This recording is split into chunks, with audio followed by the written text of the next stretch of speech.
하겠습니다.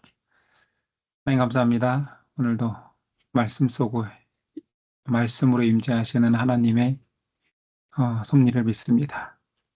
오늘도 우리와 함께 하여 주시고 우리가 이 세상 살아가며 하나님의 말씀이 없이는 갈 바를 알지 못하고 하나님의 말씀이 없이는 우리의 생존의 의미조차 못 찾을 것입니다. 하나님께서 말씀하여 주시니 우리가 하나님이 원하시는 길을 걸을 것이며 우리의 존재의 의미를 찾을 것입니다. 오늘도 말씀 속에서 그 의미의 한 조각을 우리 길의 한 방향을 발견할 수 있도록 도와주시옵소서. 예수님의 이름으로 기도드립니다. 아멘. 아멘. 네, 말씀을 공유하겠습니다. 네, 오늘은 5장부터 한번 보도록 하겠습니다. 우린 4장에서 이스라엘이 블레셋과의 전투에서 하나님의 법궤를 가지고 나가서 전쟁에 패하였고 그 일로 인하여서 제사장의 자녀들과 엘리 제사장까지 죽는 장면 거기까지 보았습니다. 그 법궤를 이제 블레셋이 가지고 있는 거잖아요. 이 법궤가 어떻게 이동하게 되며 무슨 일이 벌어지는지 5장부터 보게 됩니다.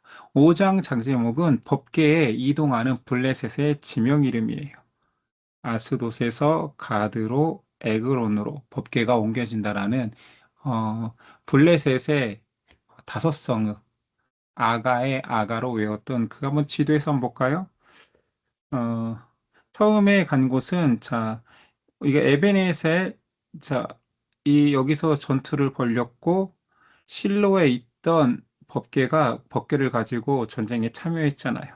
근데 전쟁에서 지고 법궤를 빼앗겨서 처음에 블레셋의 큰 성읍 중에 하나인 아스돗의 법궤가 놓여지게 됩니다. 첫 번째 이 아스돗에서 무슨 일이 벌어졌는지 1절 블레셋 사람들이 하나님의 궤를 빼앗아 가지고 에베네셀부터 아스돗에 이르니라. 이 아스돗에 가서 법궤를 그냥 방치하거나 뭐 전리품으로 취한 게 아니라 거기 이제 신전 안에 블레셋은 다곤 신을 믿었습니다.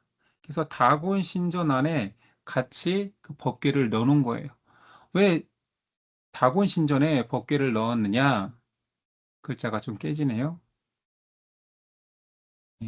다곤 신전에 넣었는데 고대 사회의 신전은 자기들이 믿는 신이 있고 또 전쟁에서 이기면 그 나라의 신전에 모시는 그 신상을 가져다가 자신의 신전에 또 모셔요. 그래서 우리는 그걸 이제 만신전이라고 그러죠. 만신전 또는 만신당 모든 신을 다 모시는 거예요. 그러니까 다신의 느낌이 있는 거죠. 그래서 다곤 신은 바다의 신이니까 이런 형상인데 그래서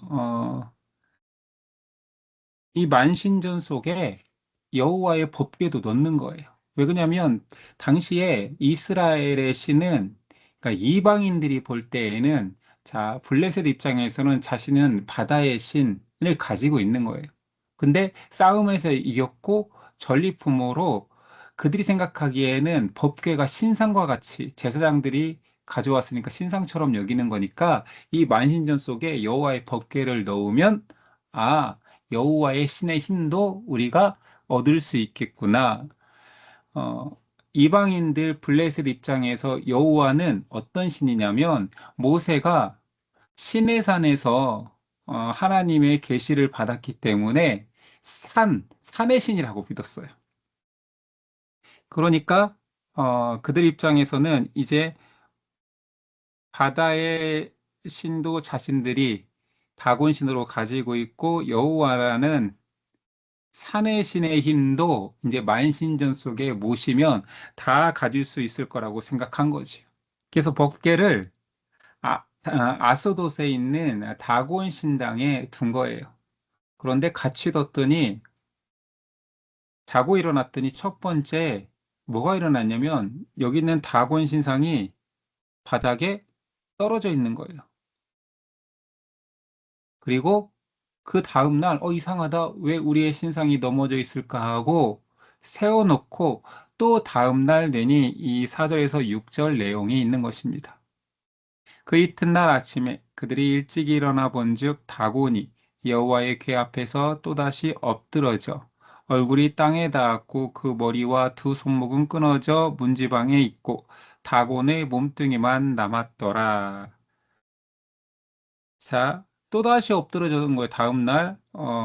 그런데 얼굴이 땅에 닿았고 그 머리와 두 손목은 끊어져 문지방에 있고 다곤의 몸뚱이만 남았더라. 지금 이 밑에 이 그림처럼 된 거예요. 이 밑에 그림이 사실은 상징하는 바가 있죠. 전쟁이 일어나면 사기와 그런 것들 이제 어, 적군의 적장이 전쟁에서 끝까지 항전하다 포로가 되거나 잡히면 또는 뭐 죽어서 잡히더라도 군 사기를 위해서 적장의 목을 치고 두 손목을 끊습니다. 완벽하게 굴욕을 맛보게 하는 거죠. 그런 고대 사회의 전투 속에서 막 칼로 하던 전투에서는 이런 것들이 이제 적장을 이제 굴욕을 맛보게 하는 건데 다곤 신당에 같이 모셔놨더니 다곤 신상이 가장 높은 곳, 가장 좋은 곳에 놨겠죠. 그런데 첫날엔 넘어지기만 하고 두 번째 날은 다시 가봤더니 머리와 두 손목이 끊어져 있는 거예요. 어, 그러니까 이 전쟁에서 적장이 우리 법계 앞에서 꼭 그 굴욕을 당해서 처형당한 모습으로 깨져 있는 거죠. 공교롭게 그게 그 다곤 신상이 넘어진 곳이 한번 읽어보겠습니다. 다곤의 제사장들이 다곤의 신전에 들어가는 자는 오늘까지 아스돗에 있는 다곤의 문지방을 밟지 아니하더라. 다곤의 문지방을 밟지 아니하는데 위에 보니까 그 문지방 위에서 다곤 신상이 끊어졌거든요. 우리도 이런 좀 전통 뭐 이런 것들이 있잖아요. 우리나라에서도 어른들이 이렇게 문지방 밟는 거 되게 싫어하잖아요. 제가 생각해 보니까 왜 그럴까? 상식적으로는 옛날 집에 문지방도 그 문틀인데 자꾸 밟으면 유격이 생길 거 아니에요. 문이 틀어지거나 뭐 그럴 거 아니에요. 그러니까 상식적으로는 그런 것 같아요. 당연히 밟으면 안 돼요. 지금처럼 튼튼하게 문이 만들어진 때가 아니니까. 그래서 그랬을 수도 있지만 상식적이지만은 않죠. 우리의 전통 속에도 문이라는 곳은 외부와 내부의 이렇게 중간 지점으로 복이 들어오고 나가기도 하고 또는 질병이 들어오고 나가기도 하는 곳이어서 옛날 사람들은 문에 문신이 있다고 얘기했던 거죠. 그러니까 문지방을 밟고 있는 것은 문신을 모독하는 거예요. 그래서 문지방을 밟고 애들이 다니면 야, 복 달아난다. 문지방 밟지 마라. 뭐 상식적으로도 문이 틀어질 수도 있겠지만 어찌됐든 그런 전통적인 의미 속에서. 근데 이 블레셋에는 이 전통이 문지방을 밟지 않는 전통이 왜 생겼다고요? 법궤를 탈취한 적이 있었는데 그 만신당에 사실은 다곤 신당에 법궤를 놓았을 때 다곤 신상이 깨어진 적이 있기 때문에 그다음부터는 야 저주받았어 야 부정타 문지방을 밟지 마라 이런 전통이 생겼다라는 거죠. 재밌죠? 여호와의 손이 아스돗 사람에게 엄중히 더하사 이게 중요한 것은 여호와의 손이라는 표현이 되어 있어요. 하나님이 역사하기 시작하는 거예요. 아스돗 사람에게 엄중히 더하사 독한 종기 재앙으로 아스돗과 그 지역을 쳐서 망하게 하니. 자, 이때까지만 해도 사실은 여호와의 손이 다곤 신상을 무너뜨리고 또 우리 블레셋에게 독한 종기 재앙을 내렸을 수도 있겠구나라고 하면서 저 그냥 의심만 했을 것 같아요. 의문이나 또는 여기서 의문이 의심까지 갔었겠죠. 이 의심 첫 번째예요. 아직 이 법궤 때문에 이런 일이 벌어졌나? 그래도 굉장히 불결하잖아요. 그래서 첫 번째 아스도 지역에서 이제 법궤를 옮깁니다. 블레셋의 큰 성읍인 두 번째 지역인 가드로 이 지도상에 가드로 법궤를 옮기는데 또 깨지네요. 이거 해야 될까요? 말아야 될까요? 이거 망설여지네. 글자라도 잘 나오면 진행을 하려고 했더니 이게 다 깨지네요. 저희는 음성도 저기 끊겨 들리고 그래요. 화면도 잠깐 멈추고 막 이런 것도. 아, 정말요? 예, 저희는 그래요. 다른 분들은 어떤지 모르겠는데. 음성도 멈춘다고요? 그러니까 그 저기 버퍼 생긴다고. 아, 그래서 네트워크 불량이라고 뜨더라고요, 화면에. 아, 정말요? 예. 아, 그러니까 저희 쪽 이쪽 인터넷만 그런가라고 생각했죠. 다른 분들은 어떤지 모르겠는데. 어떻게 안양 쪽은 어때요? 저희는 끊어지는 거는 못 느꼈고요. 네. 네트워크 내용도 못 봤어요, 저는요. 아, 아유, 아무튼 오늘은 이런 식으로는 진행하기가 힘들 것 같은데요. 어? 페이지를 바꿨다 돌아오니까 또 멀쩡해지긴 하네요. 아, 옆에가 깨져 있구나. 이런 부분이.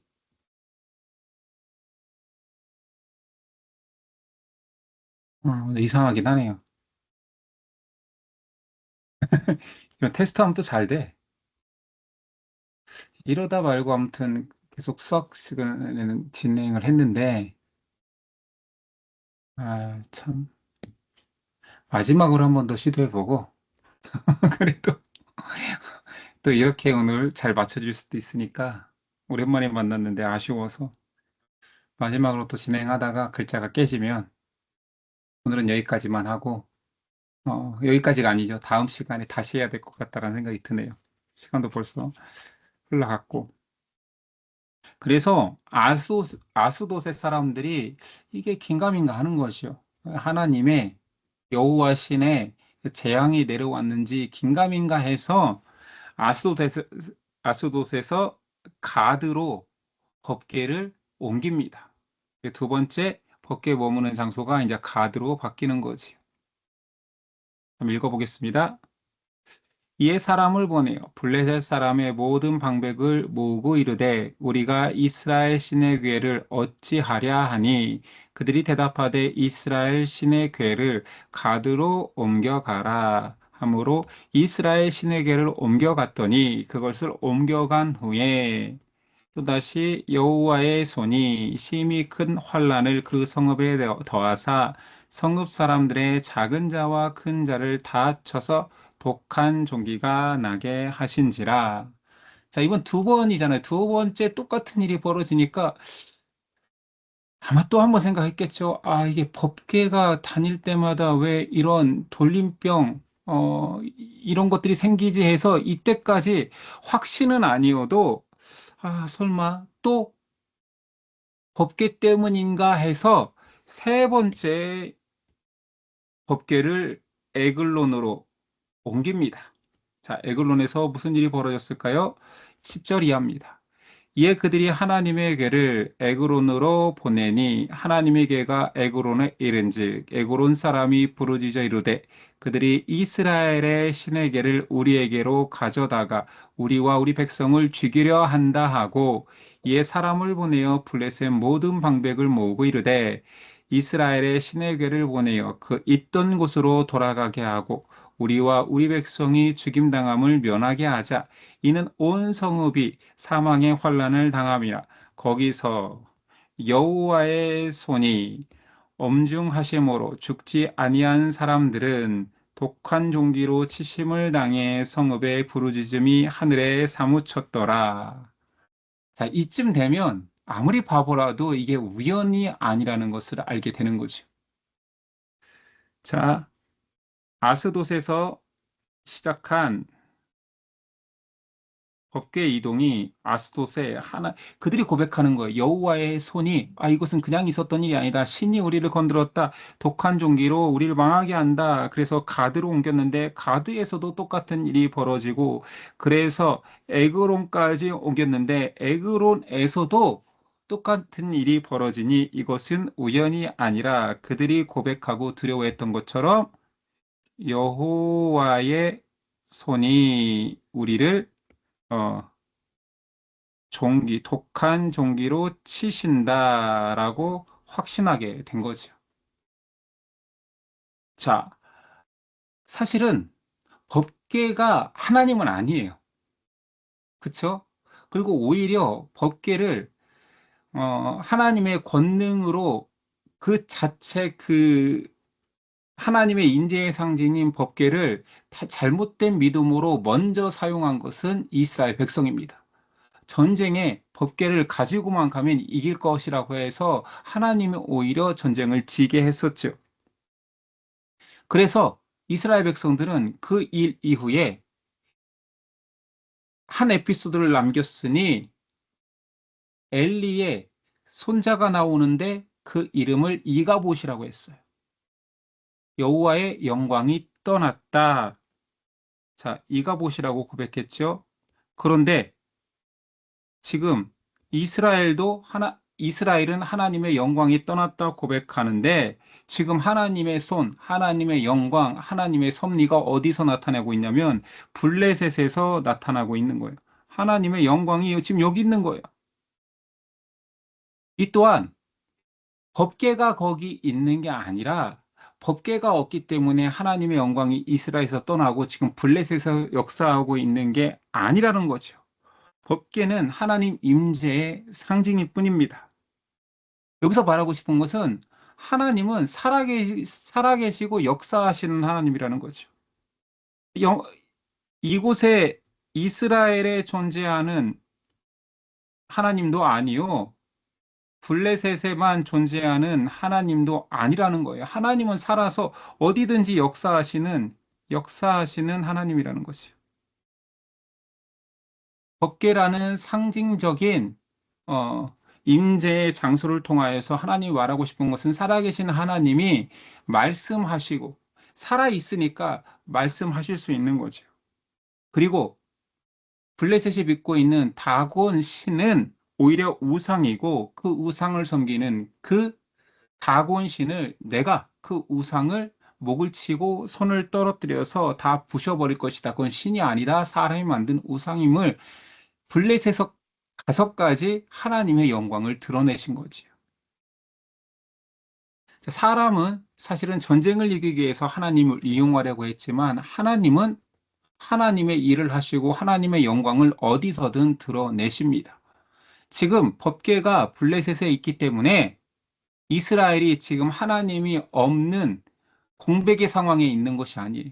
하나님의 말씀, 율법이 여전히 있었고 하나님을 믿는 사람들은 하나님께 구할 수 있음에도 꼭 법궤에 의해서 하나님이 여기 계시고 저기 계시고 한 것처럼 성경이 묘사함으로 무엇을 말하고 싶으냐? 결론처럼 말하고 싶은 것이 있는 거죠. 뭘까요? 여기서 말하고 싶은 것은 살아계신 하나님, 역사하는 하나님, 하나님은 어디에든 계시고 어디에든 통치하신다. 그런데 지금 이스라엘 백성들에게 말씀으로 말하고 싶은 것은 자, 이가봇이라고 말했던 너희와 하나님의 영광, 하나님의 손이 우리를 친다고 하는 블레셋이나 참 이걸 뭐라고 표현하지? 보찐개찐이다. 거기서 거기구나. 나를 우상처럼 여기는 이스라엘과 나를 동일한 우상처럼 여기는 블레셋. 신앙의 왜곡된 모습을 둘 다 비판하는 거예요. 이거 엄밀히 이 사건만 본다면 하나님의 역사하심이 크네. 블레셋에도 블레셋 우상들은 회파하고 무너뜨리네. 이것만 보는 게 중요한 게 아니라 우리한테 지금 신앙인한테 하나님께서 말씀하시는 건 뭐냐면 살아 역사하는 나를 살아있는 하나님을 우상 안에 가두지 말라라는 거예요. 이스라엘도 가두고 법궤를 뺏기니 이가봇이라 고백한 것과 동일하게 블레셋은 여호와 신을 믿지도 않지만 그거를 우상의 한 부분이라고 여기고 그냥 자신들의 우상을 섬기는 그 신앙을 여호와 신앙에도 동일하게 갖다 넣었다라는 거죠. 그래서 이스라엘과 블레셋이 똑같이 우상을 숭배하고 있다라는 거예요. 살아계신 하나님을 믿는 이스라엘조차.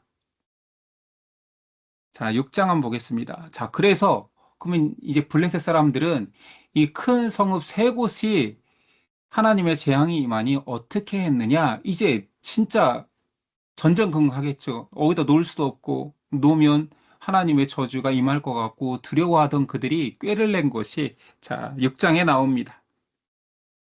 자, 1절의 사절 한번 읽어볼게요. 그들의 꾀를 냈습니다. 이제 궁리를 했다라는 거죠. 어떻게 할지 궁리하다가 그들의 꾀는 이렇습니다. 여호와의 개가 블레셋 사람들의 지방에 있은즉, 이거는 큰 성, 그 세 성을 말하는 또 다른 지방을 말하는 거예요. 여기서 지방이라는 히브리어는 사대라고 해서 원래는 지방이라고 표현하면 안 돼요. 빈들에 있은지 이렇게 돼야 돼요. 그러니까 무서워서 큰 성읍에 있으면 독종 재앙이 임할까 봐 어떻게 한 거라고요? 저기 꼴짝에 놨다라는 얘기예요. 저기 빈들 꼴짝이에다가 사실은 두려움 반, 어떻게 할지 몰라 반 방치한 거예요. 버려진 거죠. 엄밀히 말하면 거기에 자그마치 7달 동안 어떻게 할지 몰라 방치하기 시작합니다. 그리고 그들이 궁리하고 궁리해서 그래도 이것은 신을 다루는 거니 제사장한테 물어보자. 블레셋 신을 모시는 다곤 신의 제사장들에게 묻는 겁니다. 블레셋 사람들이 제사장들과 복술자들을 불러서 이르되 우리가 여호와에게를 어떻게 할까? 그것을 어떻게 그 있던 곳으로 보낼 것인지 우리에게 가르치라. 이제 야, 여기 있으면 안 되겠어. 우리 위험해. 그 있던 곳으로 보낼 것인지 우리에게 가르치라. 아예 돌려보내기를 작정합니다. 부수기에는 용기가 없는 거죠. 더 큰 재앙이 임할까 봐. 그래서 야, 그냥 이스라엘에 다시 돌려줘. 근데 어떻게 돌려보내주지? 뭐 화친을 청할 수도 없는 거 아니에요. 지금 전쟁에서 이긴 강국이 약소국처럼 여기는 그 이스라엘에 어찌됐든 두려운 것은 하나님의 개니까 그걸 돌려보내려고 하는 것입니다. 저게 제사장들과 복술자들이 말하는 거예요. 그들이 이르되 이스라엘 신의 궤를 보내려거든 거저 보내지 말고 속건제를 드려야 할지니라. 이게 속건제는 그 레위기에 말하는 속건제를 말하는 건 아니에요. 자, 레위기에 말하는 제사 다시 한번 복습하는 차원에서 볼까요? 우리는 오제사법을 봤잖아요. 5가지 제사와 4가지 방법. 그래서 오제사법 했었죠. 제일 중요한 5가지 제사는 번제. 자, 번제는 모두 다 태워드리는 헌신을 상징하는 헌신제입니다.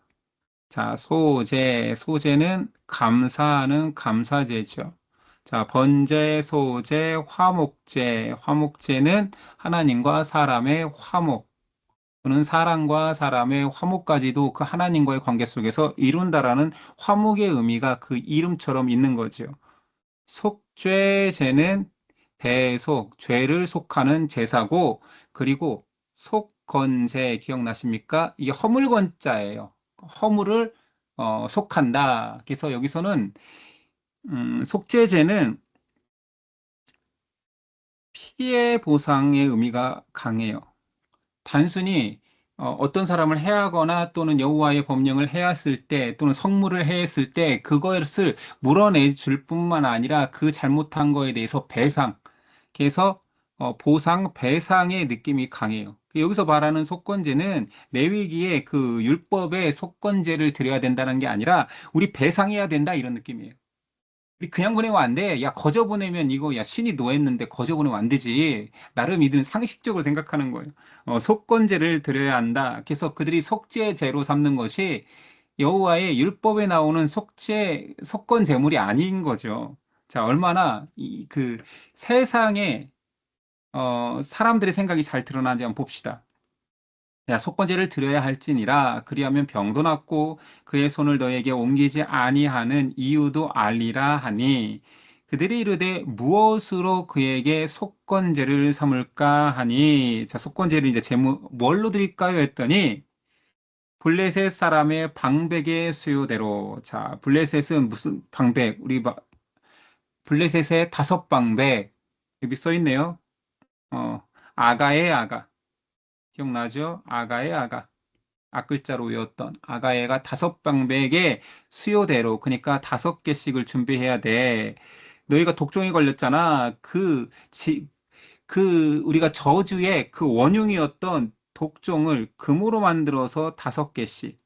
그리고 고대 사회도 이런 상식은 있었어요. 모든 질병이 쥐로 말미암아 우리가 되잖아. 그래서 쥐에 대해서도 5마리씩. 우리 지금 이 돌림병으로 어마어마하게 고통받고 있으니 금독종 5, 금쥐 5개야 이걸로 우리 속건제 배상을 해야지. 아니, 우리가 어떻게 그냥 맨손으로 보내냐. 이렇게 해서 합리적인 답을 낸 거예요. 그건 합리적인 답이지 신앙적인 답은 아닙니다. 그래서 써놓은 거예요. 속건제. 보상의 개념으로 이렇게 제물을 준비합니다. 그리고 여기까지는 이제 상식이라고 할 수 있는데 여기서 참 지혜로운 한 가지 생각을 한 거예요. 야, 혹시 모르니까 진짜 신이 노한 건지 아닌 건지 우리 마지막으로 테스트라는 걸 해보자. 그리고 만약 진짜로 신이 노한 거라면 우리가 이 법계를 불가능하게 돌려보내는 방식으로 했을 때 신이 임재라면 그것이 불가능한 방식으로도 이스라엘 땅으로 넘어갈 것이다. 인간적이고 너무 쉬운 방법으로 법계가 넘어가지 않고 불가능하게 우리 한번 막아보자. 그래도 법계가 이스라엘로 가는지 우리 시험해 보자라고 하는 거예요. 굉장히 지혜로운 방식이긴 하죠. 의심이지만 이들은 지금 여호와 신앙을 믿는 게 아니니까 의심할 수도 있죠. 그래서 마지막까지 테스트를 해보는 거예요. 그 테스트 방식이 뭐냐면 자, 새 수레를 먼저 준비합니다. 이 새것 수레를 준비하는 이유는 새 수레는 기본적으로 잘 안 움직이잖아요. 뻑뻑하고. 자, 그 뻑뻑한 새 수레에 젖이 나는 암소, 그러니까 막 송아지를 낳아서 젖을 먹이고 있는 암소를 준비하자. 그러면 이 동물들의 모성애도 있기 때문에 송아지가 음메음메 울 때마다 젖을 먹이기 위해서 새끼 옆으로 가는 습성을 이용해서 이 젖나는 암소를 자 움직이지도 잘 않는 뻑뻑한 술에 매놨을 때 과연 새끼 송아지가 울고 있는 외양간으로 갈지 아니면 이스라엘 땅으로 그 새끼를 외면하고 젖나는 암소가 이스라엘 땅으로 갈지 우리 한번 법궤를 거기다 올려놔 보자 한 거예요. 이제 이해가 되죠? 마지막에 그들이 한 테스트를 그랬는데 결과는 이렇습니다. 그러므로 새 수레를 하나 만들고 자, 새 수레를 하나 만들어서 멍에를 메어 보지 아니한 전 나는 소 2마리. 그러니까 멍에조차 메어보지 않은 거예요. 그냥 암소로서 그냥 새끼를 낳기 위해서 준비한 그러니까 어떻게 보면 뭐 초산일 수도 있겠죠. 한 번도 멍에를 메지 않았으니까 세술에도 힘든데 멍에도 메어보지 않은 그 소가 상식적이라면 안 움직이겠죠.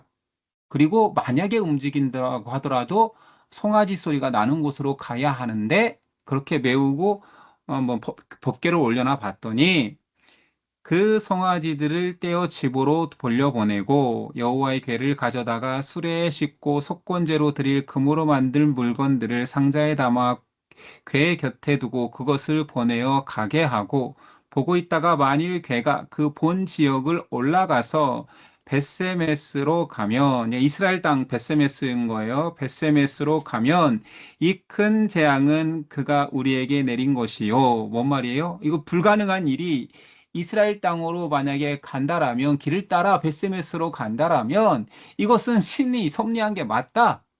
불가능한 거다. 이 모든 재앙이 여호와 신으로 이 법궤로 말미암아 이루어진 것이다라고 확정하는 거죠. 그렇지 아니하고 암소가 수레를 끌지도 아니하고 만약에 움직여도 자기 새끼 소리가 나는 외양간으로 간다면 우리가 이 3번의 재앙이 우연이었구나라고 생각한다라는 거죠. 그렇지 아니하면 우리를 친 것이 그의 손이 아니요. 우연히, 이 핵심의 단어죠. 우연히 그냥 돌림병이 있었을 뿐이야. 우리가 괜히 겁먹었어. 라고 알리라 하니라. 그렇게 기대하고 이런 만반의 준비를 한 거예요. 자, 한 마리여도 아니에요. 2마리면 한 마리 중에 한 마리라도 저기 새끼한테 가버리면 끌 수 없는 거 아니에요. 그래서 이것도 안전장치인 거예요. 한 마리로도 안 돼. 젖소, 막 새끼 낳은 암소를 2마리 묶자. 수레도 안 움직이게 하고 아이든 멍에도 처음 매게 하자. 움직이는지 안 움직이는지 보자 했는데 결과는 이렇습니다. 벳세메스로 거침없이 가는 거지요. 11절이야. 여호와의 궤와 및 금쥐와 그들의 독종의 형상을 담은 상자를 수레 위에 실으니 암소가 벳세메스의 길로 바로 행하여 대로를 가며 갈 때에 울고 좌우로 치우치지 아니하였고 그러니 이 소의 본성은 운다라고 표현을 하잖아요. 내가 지금 젖 먹여야 될 송아지한테 가야 되는데 울면서도 이 법궤를 이스라엘 쪽으로 끌고 가는 거예요. 블레셋 사람들이 이게 뭐 웬일이야 웬일이야 왜 저쪽으로 가 진짜 하나님 저 여호와 신이 노했던 거야 하면서 끝까지 지켜보는 거죠. 블레셋 방백들은 베세메스 경계선까지 따라가는 거예요. 아 진짜 이게 신의 역사였던 거야 신의 저주였던 거야 확인하게 된 거죠. 자 그리고 베세메스에 이제 이스라엘 사람들은 거저 무슨 일이 있었는지도 잘 모르는 상태에서 법궤가 그냥 암소 수레채 오고 있는 것입니다. 자, 17절이야. 블레셋 사람이 여호와께 속건 제물로 드린 금 독종은 이러하니 다섯 방백을 위해서 했다고 했으니까 아스돗을 위하여서 하나요, 가사를 위하여서 하나요, 아스골론을 위하여서 하나요, 가드를 위해서 하나요, 에그론을 위하여서 하나이며 드린 바 금쥐들은 견고한 성읍에서부터 시골의 마을에까지 그리고 사람들이 여호와의 궤를 큰 돌에 이르기까지 다섯 방백들에게 속한 블레셋 사람들의 모든 성읍들의 수대로였더라. 그 돌은 베세메스 사람 여우수아의 밭에 오늘까지 있더라. 그 끝까지 따라가다가 이것이 이스라엘의 신 여호와의 뜻이었구나. 그러면서 돌을 세우고 그들의 경계를 삼은 거죠. 자, 그러면 이스라엘의 반응은 어, 뺏겼던 법궤가 돌아왔는데 이스라엘의 반응은 어땠는지 봅시다.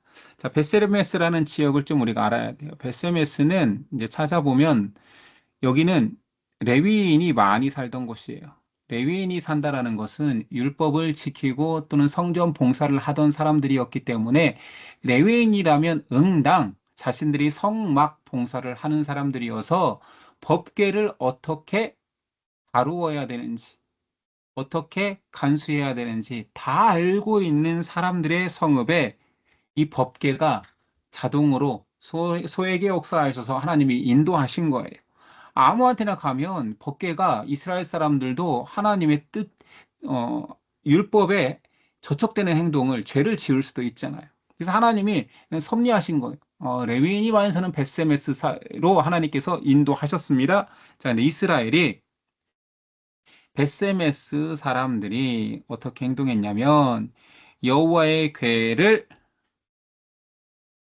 들여다본 까닭에 자, 법궤 안에 우리가 알고 있잖아. 십계명 두 돌판 아론의 쌍난 지팡이 만나 항아리. 엄밀히 말하면 그렇게 그 자체가 하나님의 무슨 임재를 상징하는 것은 아니에요.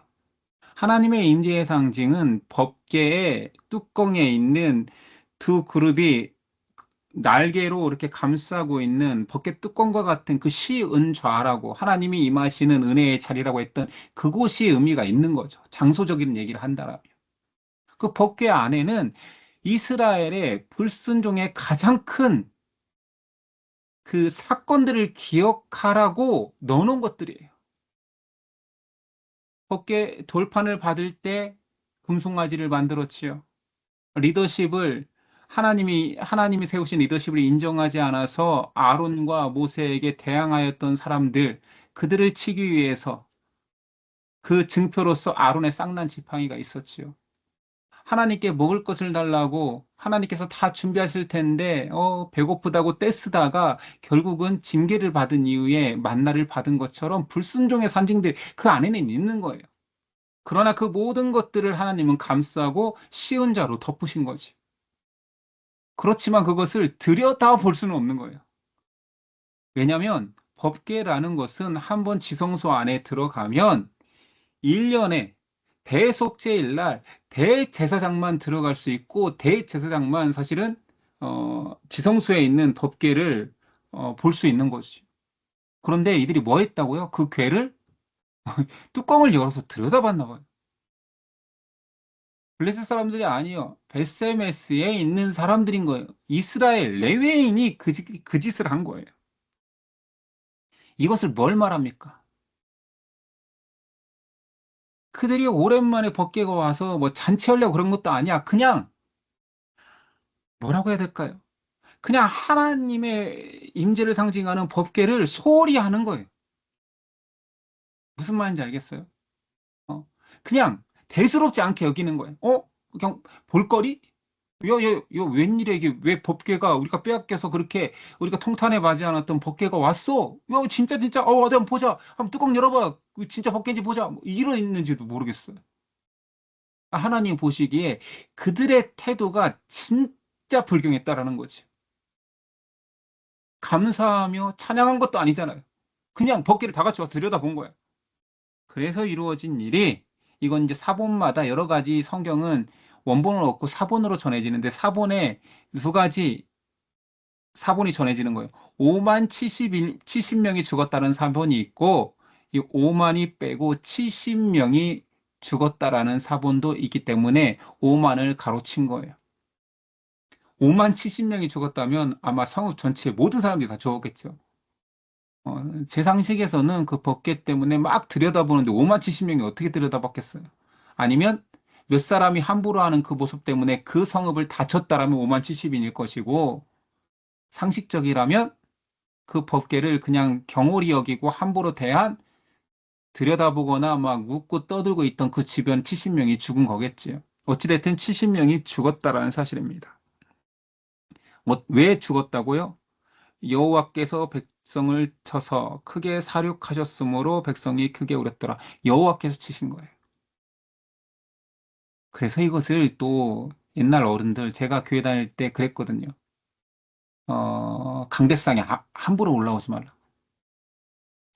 그런 느낌처럼 성물을 함부로 했다가 저주받아 죽었다. 이렇게 해석하는 게 아니라 이 당시에 하나님의 임재의 상징, 하나님을 상징하는 게 법궤였기 때문에 하나님을 소홀히 여긴 거죠. 성물을 소홀히 여긴 것은 하나님을 소홀히 여겼다는 거죠. 바로 레위인들이. 베세메 사람들이 이르되 이 거룩하신 하나님 여호와 앞에 누가 능히 서리요. 이제 깨달은 거예요.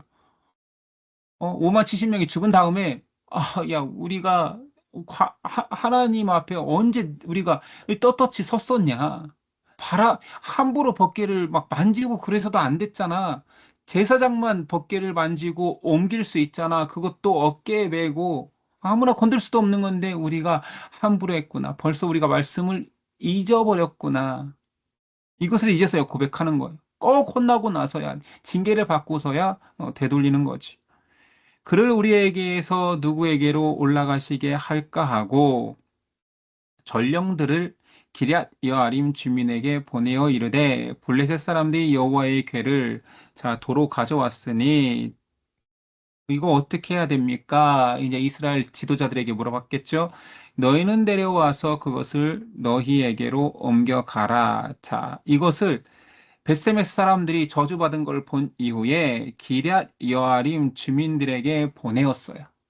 자, 결국은 이제 마지막 최종 종착점은 우리가 이제 지도에서 다시 보면 자, 이스라엘이 새 지역에서 저주를 받아서 전나는 암소 2마리를 통하여서 베세메스 지역에 보냈고 결국은 이곳도 하나님을 경홀히 여기는 그 마음 때문에 최종 정착점은 기럇 여아림이 됩니다. 기럇 여아림에 온 이후에도 사실은 이스라엘이 베세메스에서 저주받은 사건 때문에 무서워서 법궤를 이동하지를 못해요. 기럇 여아림이 하나님의 축복을 받고 하나님의 이제 준비된 마음으로 나중에 이제 실로로 옮기고 이제 그 사건들이 나오는 거지. 이 상황에서는 이제 두려워서 이스라엘도 못 건드는 상황까지 오게 되는 겁니다. 자, 오늘 우리 2장에서 우리가 느끼는 것은 도찐개지. 여호와를 믿는다고 하는 이스라엘이나 이방 우상을 믿는 블레셋이나 비슷하다라는 거지요. 그냥 징계가 있으면 두려워서 뭔가 경외하는 척을 하는 거예요. 아니, SMS를 보니까 때로는 여호와를 진짜 살아계신 하나님을 믿는 신앙인들이 세상 사람들보다 하나님을 더 경홀히 여기기도 한다라는 거지. 제가 어떤 경험을 하냐면, 저희 시골 동네이다 보니까 저 고향집이 시골 동네 가면 주변 사람들 다 알잖아요. 뭐 이장님부터 뭐 옆집 다 아는 분. 그런데 그분들이 저한테 이건 그냥 일반적인 얘기를 하는 거예요. 목사님 오셨냐고 그래요. 교회 안 다니는 분들도 목사님 오셨냐고 그래요. 제가 대우받아서 좋은 게 아니라 되게 불편하거든요. 제가 교회에서나 목사지 편하게 대해주세요 해도 그럴 수 없지. 교회 안 다니시면 그런다니까요. 근데 교회 다니는 사람들은 오히려 함부로 합니다. 꼭 목사여서 그런 게 아니라 기본적으로 때로는 진짜 살아계신 하나님을 믿는 사람들이 더 하나님을 두려워하지 않아요. 목사를 함부로 하는 것이 하나님을 두려워하지 않는다라는 건 아니에요. 제 뉘앙스를 알겠죠. 블레셋 사람들이 만신전을 짓는 것처럼 현대 기독교인들이 살아계신 하나님을 만신전에 모셔놓고 내가 필요할 때만 내가 전쟁이나 내 위급한 상황에만 역사하시면 됩니다 하고 골방에 모셔놓는 거지. 그리고 가끔 내가 필요하면 들여다봅니다. 들여다봐요. 나 아파요. 들여다봅니다. 나 돈이 필요해요. 들여다봅니다. 우리 가정에 위기가 생겼어요. 들여다봅니다. 어때요? 제가 너무 왜곡하는 것 같지는 않잖아요. 많은 신앙인들이 정말로 하나님을 그렇게 법궤 안에 가두거나 만신전에 모셔놓고 내 구미에 따라서 하나님을 들어가라 나와라 하는 우상처럼 모신다라는 거지요. 그런 메시지가 오늘 있었던 것 같습니다. 그러니까 우리가 사실은 하나님을 믿는 것에 대해서 굉장히 여러 가지 우리의 모습을 반성하고 하나님이 살아계시다라는 것만 인식한다라면 살아계신 하나님을 우리가 어떻게 어, 모셔야 할지, 대해야 할지, 찬양하고 받들어야 할지에 대해서는 답이 나올 것 같아요. 하나님을 살아계신 하나님을 믿지 않기 때문에 이런 우상 숭배의 모습들이 기독교인들 또는 여호와 하나님을 믿는 우리에게도 나타나는 것 같습니다. 그것을 경계했으면 좋겠고요. 자, 오늘은 장대목도 한번 잠깐 볼까요? 이제 6장까지 나갔으니까. 자, 사무엘 상은 하에서는 대표 인물이 다윗이고 상에서는 대표 인물이 사울이라고 했습니다. 사울이 한 사람, 그 다음에 사울과 다윗을 세우는 사무엘까지의 위치를 이게 좀 복잡하죠. 그러니까 암기 장치가 한 사람만 딱 있으면 좋은데 사무엘과 사울의 위치 속에서 이 전체적인 스토리를 잡아 나가야 됩니다. 자, 사무엘이 나오기까지의 이야기가 나오겠죠. 그래서 사무엘이 태어나기 전에 어머니 한나의 기도, 아들이 없어서 자녀가 없어서 여호와의 전에 와서 울면서 기도했던 그 한나의 기도, 그리고 한나가 자녀를 낳으면 하나님께 드리겠습니다 했던 서원하여서 사무엘이 여호와의 집에서 이제 봉사하며 하나님의 사람으로 자라게 된 거죠. 그러나 엘리 제사장 때에 그 두 아들 홈리와 비느하스는 이렇게 좋은 재물을 취하고 성전의 여인들의 부적절한 모습들을 보였다라는 거죠. 홈리와 비느하스의 모습과 사무엘의 모습을 비교하는 게 2장이었고요. 3장은 사무엘이 하나님의 음성을 듣는 자다가 일어났는데 엘리한테 갔으니 내가 너 부른 거 아니다. 또 두 번째 일어났더니 내가 너 부른 거 아니다. 세 번째 갔더니 여호와가 부르셨나 보다. 다음에는 종이 여기 싸우니 주여 말씀하옵소서 한 다음에 소명받는 그 장면이에요. 그래서 사무엘이 여기에 등장한다라는 거 3장에 사무엘의 소명. 자, 아벡 전투는 이게 아벡은 블레셋 위치에서는 아벡이었고 여기 이스라엘 위치에서는 에베네셀에 진을 쳤었죠. 그래서 아벡 전투 또는 에베네셀 전투라고 하고 이곳에서 중요한 것은 여기 있죠.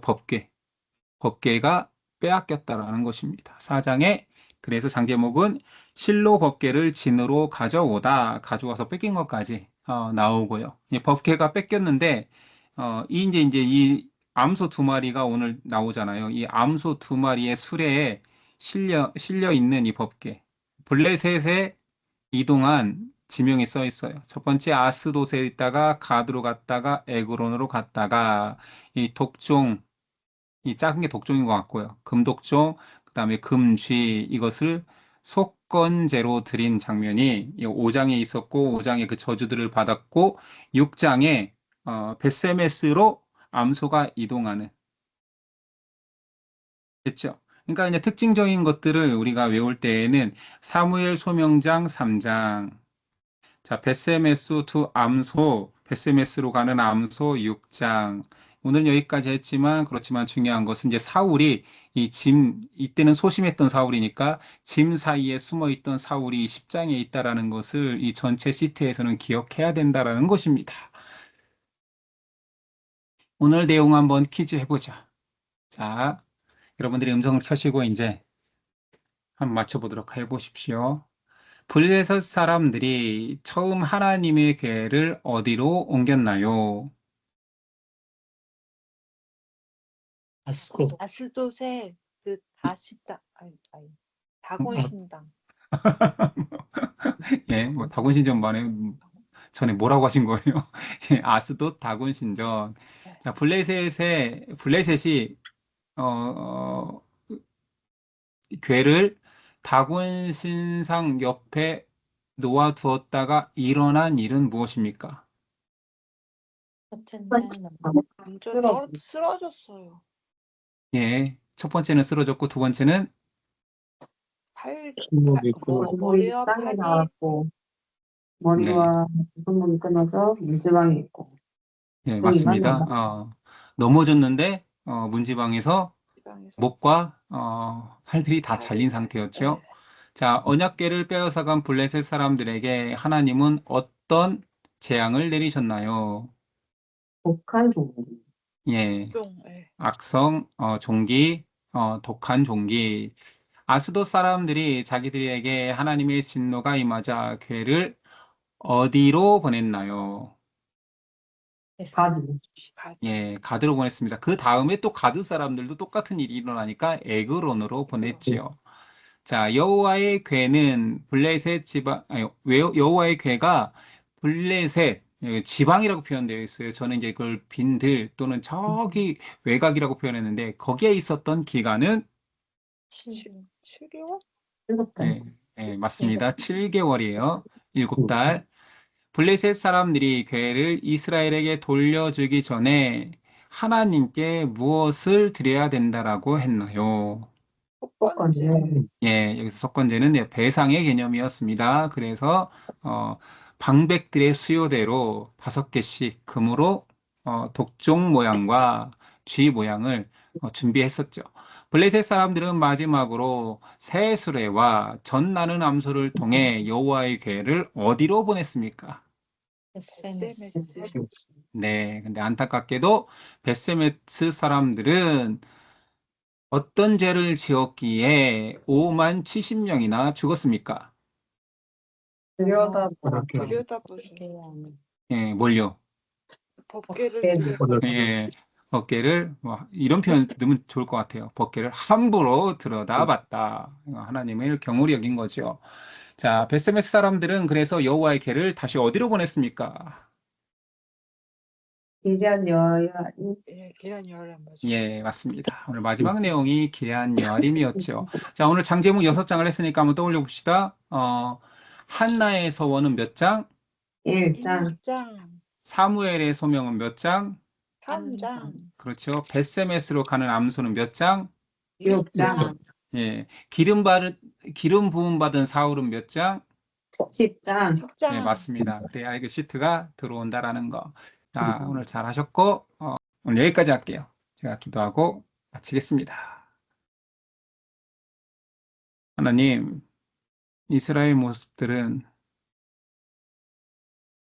어쩜 우리를 닮아 있습니까? 수천 년 전의 이야기이지만 사람은 한결같습니다. 하나님의 놀라운 권능을 볼 때 두려워 떨면서 열심히 믿고 열심히 따를 것처럼 하지만 일상 속에서 하나님을 망각한 채 살 때에는 이방의 우상처럼 하나님을 대하고 있지는 않습니까? 이스라엘의 흉복에 앞서 우리의 신앙을 점검합니다. 우리의 고백 속에 오늘도 살아 역사하신 하나님, 지금도 우리를 통치하시고 나를 바라보시는 하나님을 인정하고 그 하나님의 존전 앞에서 살아가고 있는지 우리를 돌아보게 하옵소서. 하나님은 살아계십니다. 하나님은 나의 주인이십니다. 오늘 순간순간 하나님을 인식하고 고백하고 하나님과 동행하는 삶을 살 수 있도록 우리 모두에게 믿음을 허락하옵소서. 맡기오며 예수 그리스도의 이름으로 기도드립니다. 아멘. 네.